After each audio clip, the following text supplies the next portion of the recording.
Welcome back to the training Creating a Trauma-Informed Library.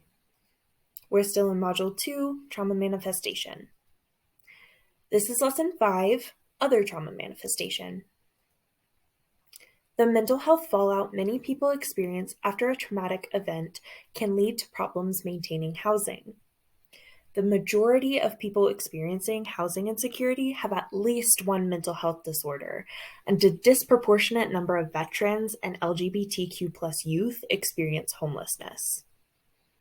Additionally, experiencing housing insecurity itself can be traumatizing. This is particularly true for those who hold identities that would make living on the street or in community settings potentially unsafe, such as women and LGBTQ+ youth. As discussed previously, trauma can impact executive functioning. Executive functioning is the logical part of the brain that helps people plan, rationalize, problem solve, and organize. Trauma can prevent people from being able to use their executive functioning skills to the best of their typical ability, meaning people who have experienced trauma can come across as being irrational or not being able to think through simple problems. Trauma can also impact a person's memory, particularly of the traumas the person has experienced. The stress of going through trauma can prevent people from effectively making new memories, which can lead them to appear especially forgetful, even of seemingly important things. Trauma can impact someone's worldview. Their sense of self may become more negative or more limited, like, I cannot make an impact.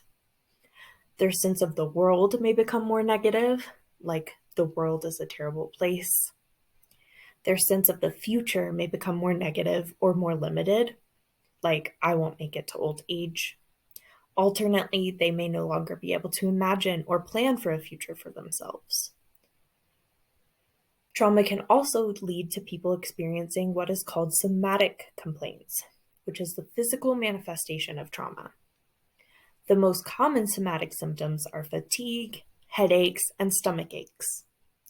These physical symptoms generally have no identifiable cause other than trauma and may be so severe as to lead to hospitalization.